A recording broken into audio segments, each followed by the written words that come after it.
You just said goodbye. The conversation is over. But in your head, it's still going. You're replaying what you said, how you said it. That one joke that landed wrong. The pause that lasted too long. And now you're wondering, did they notice? Did they judge you? Do they think you're weird? If this is you, you're not broken. You're just wired to process deeper. And today, we're breaking down the psychology of people who overthink after every conversation. Most people think overthinking means you're anxious or insecure, that you don't have confidence, that you need to just let it go. But here's what they miss. Overthinking after conversations isn't always about fear. Sometimes it's about care. You replay conversations because they matter to you, because connection matters, because you notice things most people don't even register. The person who overthinks after a conversation is often the same person who remembers what you said 3 months ago, who notices when your energy shifts, who actually listens instead of waiting for their turn to talk. So no, it's not always anxiety. Sometimes it's emotional intelligence working overtime.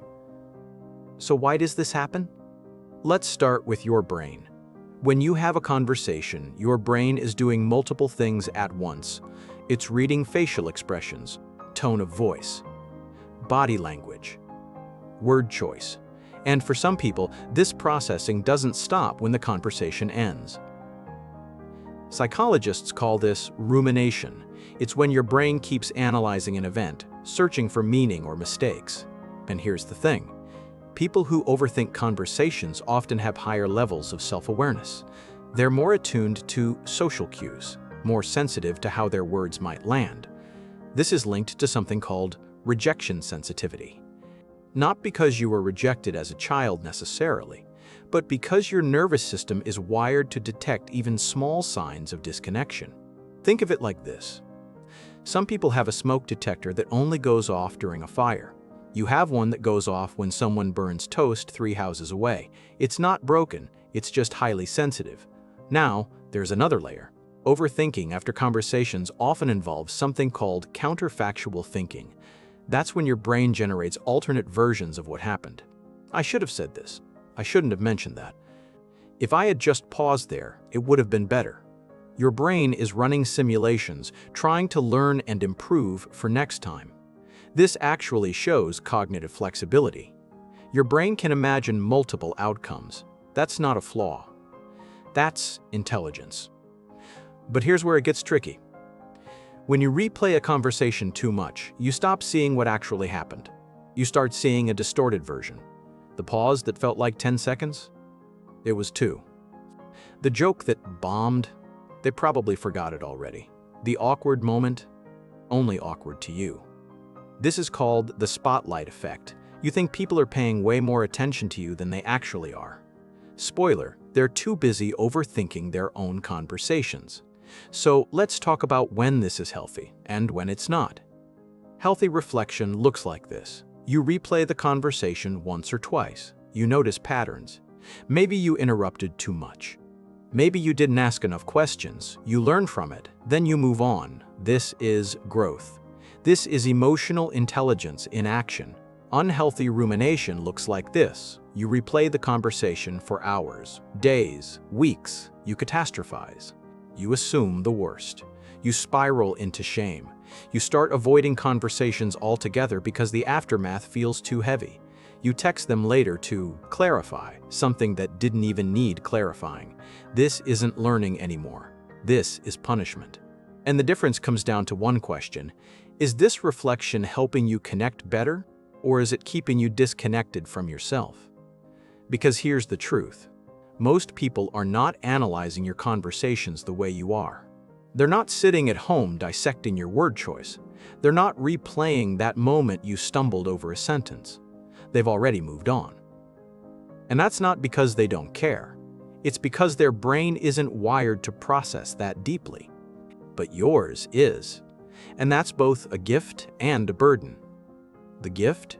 You grow from every interaction. You become more attuned, more thoughtful, more intentional. The burden? You carry the weight of interactions longer than you need to. So here's what helps. First, recognize that your brain is trying to protect you. It's scanning for mistakes because it wants you to be accepted. Thank it. Then remind it, one conversation doesn't define you. Second, set a time limit on reflection. Give yourself 5 minutes to process. Then move on. Not because the conversation doesn't matter, but because you do. Third, reality. Test your thoughts. Ask yourself, is there actual evidence they're upset, or is this just my brain filling in gaps? Most of the time, it's the latter. And finally, understand this. The people who truly value you aren't keeping score of your conversational missteps. They're not analyzing your pauses or your word choice. They're just glad you were there. If you're someone who overthinks after every conversation, you probably know this feeling well, the mental exhaustion after a social event.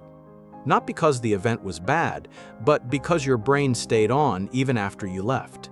You've probably gotten good at rehearsing conversations before they happen too, planning what you'll say, how you'll say it, what you'll do if they respond a certain way, and maybe you've been told to just be yourself. But for you, being yourself means processing everything deeply. And that's okay. You don't need to become someone who doesn't care. You don't need to turn off your sensitivity. You just need to learn when to let the analysis rest. Because the irony is this, the more you overthink a conversation, the less present you become for the next one. And presence is what creates real connection. Not perfect words, not flawless delivery. Just being there fully, without the highlight reel running in the background. So maybe the goal isn't to stop overthinking. Maybe it's to trust that you're enough, even when the conversation isn't perfect. Because the people worth keeping in your life, they already know that.